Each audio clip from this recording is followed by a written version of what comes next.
Succeed. Well, welcome back to this very special episode of Don't Know Much About, a response to failed Jewish leadership. So recently, Catherine Wolfe published a bold piece in the New York Post titled, "Is America's Jewish Leadership Failing American Jews?" And not long after, Rachel Sapoznik followed up with her own powerful response, "Why I'm ending my donations to U.S. groups and seeking new leadership to protect U.S. Jews." So both articles struck a nerve and sparked a serious conversation across the Jewish community. Their message? That our legacy Jewish institutions may not be up to the task anymore. Now, maybe this is the wake-up call we've all been needing, but it also forces us to ask a deeper question. What does it actually mean when we say that American Jewish leadership has failed? Conversely, what would success look like? And beyond that, can any Jewish organization today, even the boldest, the most outspoken, truly represent and protect Jews living in the diaspora? That's where things start to get complicated. And that's where this conversation begins. So let me explain. Jews in the diaspora usually fall into two major camps: particularism and universalism. I want to simplify that. Jews who lean toward universalism tend to want to fit in to make themselves more palatable to the broader society. It's basically a softer form of what we know as assimilation. On the flip side, Jews who lean into particularism push back against this instinct to blend in. They double down on what makes Jewish identity unique. They celebrate Jewish tradition, heritage, distinctiveness. So these two approaches shape how Jews navigate life as a minority. For some, survival means assimilating, and for others, it means preserving what makes us different. And this tension doesn't just live in individuals, it plays out in our institutions too. So Jewish organizations, whether old or new, carry the same dynamic. They usually start with a strong sense of a mission, which is usually rooted in particularism. But over time, as they grow and look to donors for support, they start shifting. They move toward universalism, hoping to appeal to the broadest possible audience. And in doing so, they often water down the very mission they set out to fulfill. We've seen this happen with many legacy institutions, groups like the ADL, the UJA, the JCRC, the AJC, Holocaust museums, and even Stand With Us. They were founded with clear goals, but as the pressure to grow and please donors increased, those founding values got stretched thin. And here's the thing. This isn't just a legacy institution problem. Even the newer grassroots efforts are vulnerable to the same trajectory.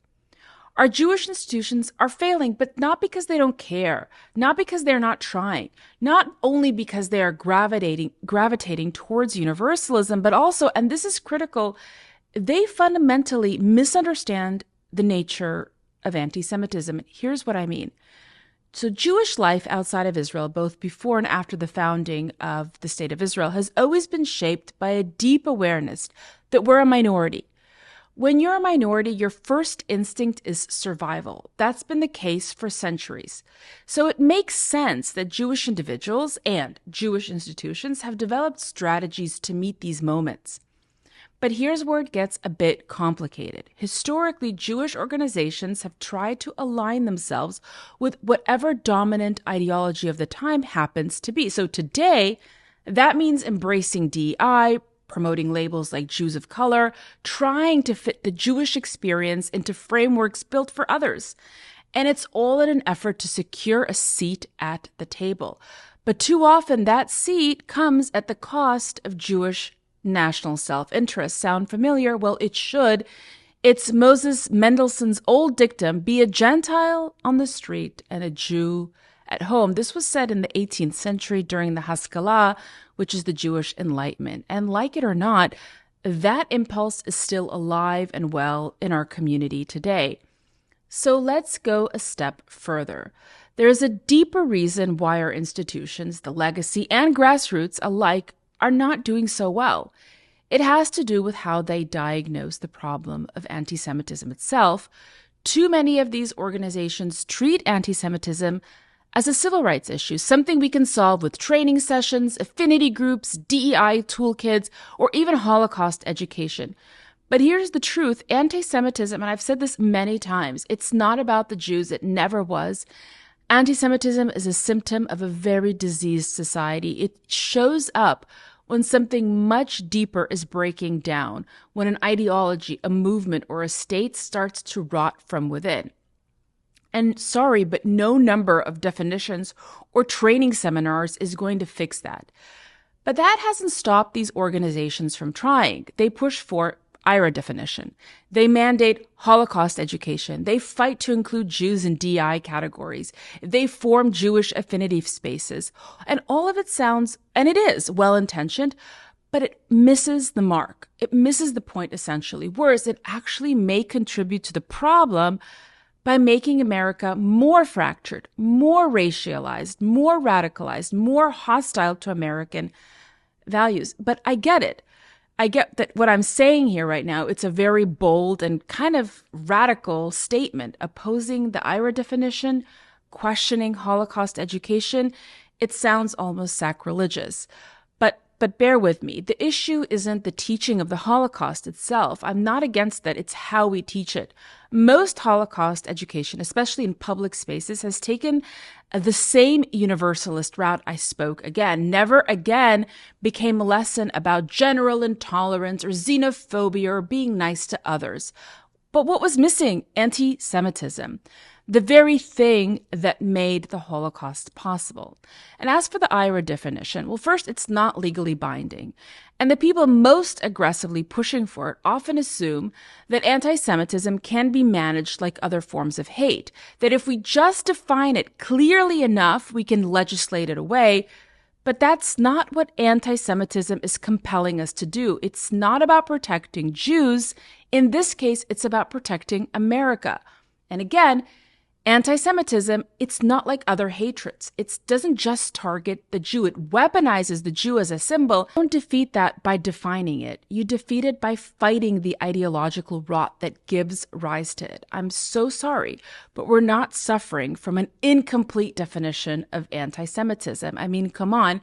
Everyone knows swastikas are bad. Everyone knows that when people chant globalize the Intifada, it's not a call for peace. The issue isn't ignorance. The issue is will. They know it's anti-Semitism. They just don't want to do anything about it because taking real action would mean holding certain perpetrators accountable. And who are those perpetrators? They don't fit neatly into the narrative. They're often members of groups that are seen as oppressed, Muslims or activists from minority communities who can never be criticized, right?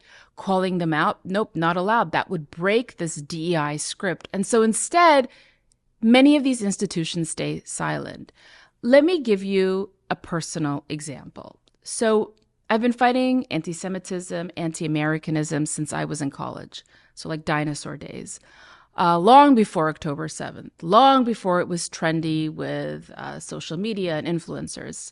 Back in 2002, I was a student at UC Santa Cruz, and I came onto campus right after 9/11 and another two important world events. This was this second Intifada, and right after the Durban conference in South Africa. And that moment changed really everything. Suddenly, anti-Semitism had a new face. It was wrapped in human rights language and social justice slogans. So back then, I started my own group on campus with another fellow student. We brought speakers like Noni Darwish and Dennis Prager and Itamar Marcus. And we did it all without social media, without influencers, without institutional backing. In fact, most of the Jewish institutions on my campus treated us as the problem. Again, because we wanted to particularize the Jewish experience of anti-Semitism. And then when BDS showed up a few years later, that was around 2005, I was already in grad school working on obtaining my PhD at UCLA. And once again, I saw the same pattern. Jewish students who spoke up were silenced. Hillel wanted to keep things really quiet, and ADL often didn't respond to our emails. And then came this Israel advocacy organization. I was really hopeful. Finally, I thought a group willing to speak out. But see, as it grew, I watched it happen again, the drift towards universalism, the desire to be a big tent organization and the dilution of message to make everyone feel comfortable. Since 2005, I watched wave after wave of new Jewish organizations sprout and emerge, each one promising to do it right this time. And here we are. It's October 7th came, and once again, we saw just how unprepared these Jewish institutions really were and are. And I remember sitting in a closed-door session last summer, a few months after October 7th, with two major Jewish advocacy groups, and they were discussing anti-Semitism in K through 12 schools. And one of the speakers said, and I'm paraphrasing, she said that October 7th forced us to reconsider whether anti-Zionism is anti-Semitism. And I was really floored in that moment. I thought, really forced us to reconsider? I mean, wow. If your job is to represent the Jewish people and you still couldn't see that anti-Zionism is anti-Semitism before October 7th, then maybe, just maybe, you shouldn't be in that role. So I raised my hand and I asked, what do you think prevented you from seeing this truth earlier? What I really wanted to say was, if it took a massacre to convince you, I mean, you're not qualified to be doing this work. And that's why I'm speaking up now. I'm a student of Jewish history. I've studied totalitarian regimes. I've studied Jewish behavior in exile. I've lived it. I've fought it. And based on everything I've seen, I don't believe any Jewish organization, legacy or grassroots, is truly equipped to take this on. And not because they're bad people, and not because they're working to do bad things. It's because of a wrong diagnosis, but because of the acute pain of wanting to belong, a pain nursed by a 2,000-year-long exile. So what to do, right? What are we supposed to do here? So a few days ago, I had the fortune of meeting up with some of my former students who are now on college campuses themselves, and they shared with me that they feel defeated, that the strategies aren't working, that passing IRA at the student senate level did not help. In fact, one of them said to me, it all just seems worse. What do we do? And when he asked me, what do we do? I had to pause because, look, I don't have all the answers, but here's a few suggestions. 1, if you're Jewish, study the Torah.